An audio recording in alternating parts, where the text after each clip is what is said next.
Good afternoon, Trump's family. Welcome back to my channel. Have a good day and God bless you. Alright, without further ado, I'm recording this video on the Monday. And it looks like Democrats have already started to get their talking points out there to the mainstream media. And the mainstream media is working to ensure that they can tell their story. I am sure Stacey Abrams is going to invent something that she couldn't win because of the isms or the interest or whatever, voter suppression, whatever she wants, it was stolen from her. However, she's going to phrase it, she won't concede. And she'll sit there and continue to deny elections, and then they'll pretend that they never deny elections. That's how Democrats like Stacey Abrams, and others like Hillary Clinton, Joe Biden, all these people operate, and the mainstream media refuses called mount on it. Well, on the eve of getting absolutely destroyed tomorrow at the elections in Georgia, with polls already showing that Brian Kemp has a huge commanding lead in mail-in-valid ballots by Republicans or leading Democrats already in the state. And of course, turnout on election day is typically always higher and run by Republicans than it is Democrats. And it's going to end up being an absolute blowout of elections. But with me saying that, that means you still have to go and vote on Tuesday. Go vote tomorrow, don't wait. First thing in the morning when you wake up, go and vote, take your friends, family and go vote. So let's go and dive into Stacey Abrams' excuses that she's already making for her loss tomorrow. So let's dive into the story here, coming to us from the Gateway Pundit. And it says here, desperate Stacey Abrams, already making excuses, stokes the voter suppression fears in Georgia despite having a record turnout in Georgia. Democratic candidate for governor of Georgia election deniers crazy Stacey Abrams is stoking voter suppression claims as she continues to fall in the polls ahead of Election Day. The Gateway pen that reported on the federal ruling regarding Georgia's election integrity practices such as voter ID and citizenship checks are legal and constitutional. Though Abrams refused to concede her own election back in 2018.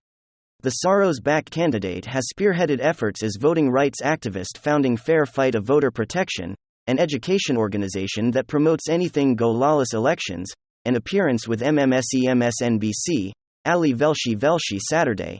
Abrams is preparing her "why I lost" excuses and already blaming voter suppression despite the fact that more than 500,000 people have voted early in the state, then in 2018, and according to her own words, the increased participation rate of black men by 52% over 2,218.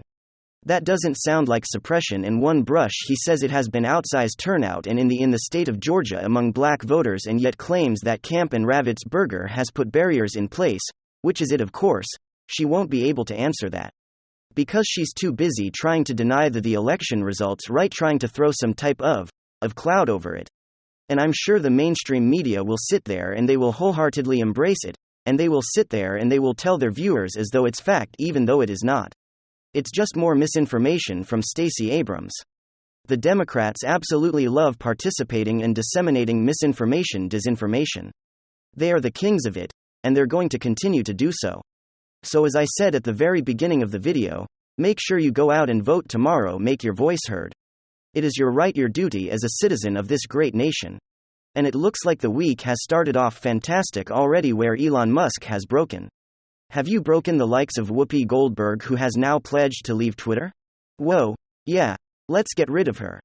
Nobody cares what nobody cares. Anyway, we're on this cusp, of course, a huge giant red wave.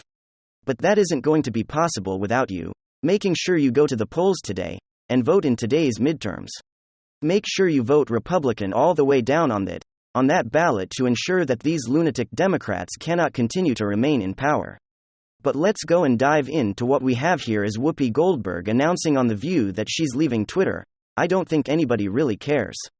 But yeah, I would say they're officially broken at this point. Speaking of the election, but let's kind of dive into this Whoopi Goldberg video here, of course is coming to us from the Post-Millennial over on Twitter. Let's take a listen to what she has to say here. She said, "So it has been a little over a week since Elon Musk took over Twitter and Places. It's a mess. He's already called back some of the workforce he fired a few days ago.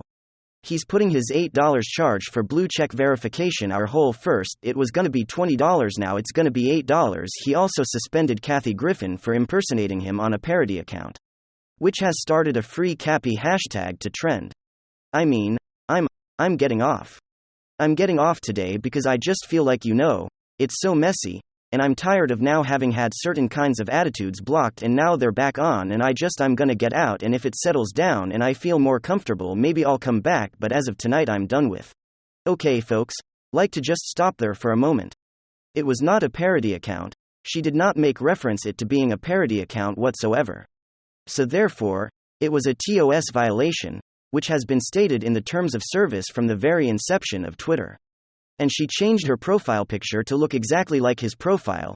She has a blue checkmark, and she proceeded to impersonate him, not making any distinct ways of showing that it was a parody account. So anyway, Whoopi Goldberg, of course, peddling some disinformation out there, but that's okay because he's Democrat, right? Good. Cry more. I don't care what be. I don't care if you or the rest of the view get off or not. You're just upset that the rules are now starting to be evenly applied across the board, even to leftists like you and Kathy Griffin in White House and in the Biden regime, as they're being fact-checked in real time now.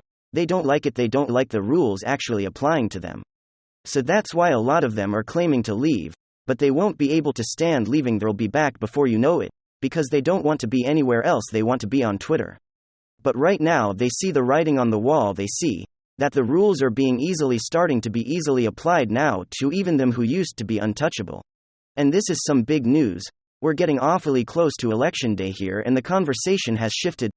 I think the spotlight on the New York election has something to do with it. But in general, what we're seeing is that Republicans are clearly winning on this issue. Two of the most important issues heading into the election are the economy and crime. And, of course, Republicans have a massive lead on both of these issues. And so clearly Democrats have to tackle the issue. They don't exactly have a choice. Let me ask you a question. How do you think Democrats are tackling this little problem of theirs? Are they taking on bad policies and promising action to make the streets a safer place for American citizens? Or are they denying the problem actually exists and lying through their teeth in true Democrat fashion? Well, of course, you already know the answer to that one. Here we go again, with a bunch of Democrat nonsense propaganda, nothing but lies. And so of course, we're going to do what we always do: dispel these absolutely dishonest garbage talking points. Alright, folks, that we did a video on Kathy Hotel yesterday, where she literally said the whole increase in crime notion is, quote, a conspiracy. Their data deniers. The data shows that shootings and murders are down in our state by 15%. Even in New York City, down 20% on Long Island, Willie Zeldin comes from. This is the strategy the Democrats are going with, that homicides are down, therefore crime is down. But that, my friends, is a load of BS. First of all, it is true that homicides are down. But what they're not telling you is that homicides are down year over year. They're comparing this year's data to last year's data. Not to mention we haven't even entered the winter, which tends to be the most violent, but comparing the homicide rate to last year and the year before, which were near record-setting years, matching some of the numbers that we've seen from the 1990s, isn't exactly a major win. What Democrats are essentially telling you as well. Homicides are down a few percentage points from last year's near-record homicide rate. That's not something to be parading around as a massive victory, especially when you look at the bigger picture. Remember this moment that we talked about yesterday with Kathy Hotel on CNN. Here's CNN reporting on the crime stats in New York City. Homicides are down, sure, but everything else is up anywhere from 20 to 40%.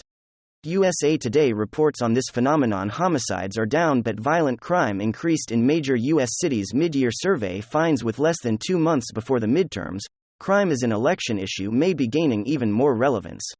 A survey by the Major Cities Chiefs Association revealed that while homicides and our APSs are down in urban areas compared to the same point last year, violent crime in general has increased by 4.4%.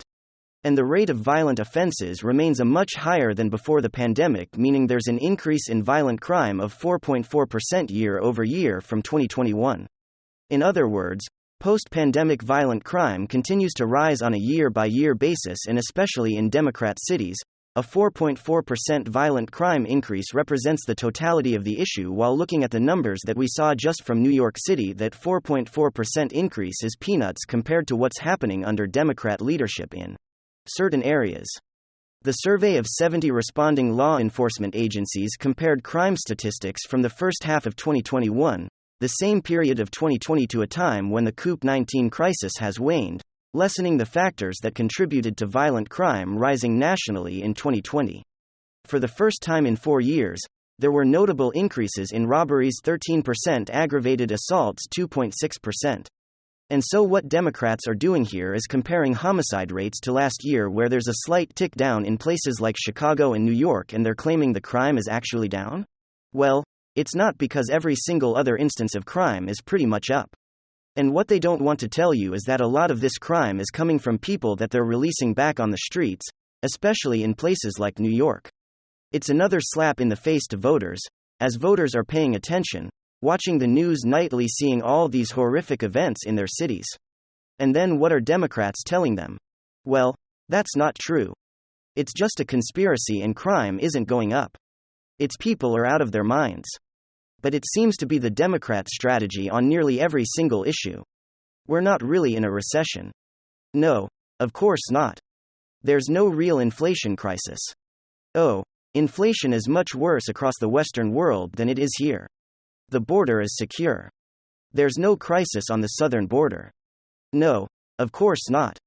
Despite the fact that there's been nearly 2.5 million illegal border crossing apprehensions in fiscal year 2022, as GOP chairwoman Ronna McDaniel put it, Democrats have become crime deniers, inflation deniers, and education deniers. That's the Democrats' strategy. It's not them. It's us. It's you. You're just falling for all of the misinformation, like the videos that I make debunking. They're garbage, misinformation, and propaganda. The reason Democrats aren't winning on the issues is because of people like me who are lying to you about the truth by telling you the truth and exposing the lies that they're telling. You know, like Elizabeth Warren, who just released this tweet: under President Biden, the U.S. economy has created over 10 million jobs. Absolute nonsense. This is what the Democrats want you to be celebrating this, and apparently the fact that crime is on a downtrend, even though it's going up. But apparently, according to Biden's top key advisor, we're the ones pushing disinformation and misinformation. Give me a break. It's more nonsense, garbage talking points from the Democrat establishment, running away from accountability, running away from just doing the right thing, refusing to address the issue, and straight up lying. The Democrat platform is pure delusion and lies. That's it though. Thanks for sticking around. Follow me daily. I will do my best to show you. There's a lot of information that shows what's going on. Remember, where we go, one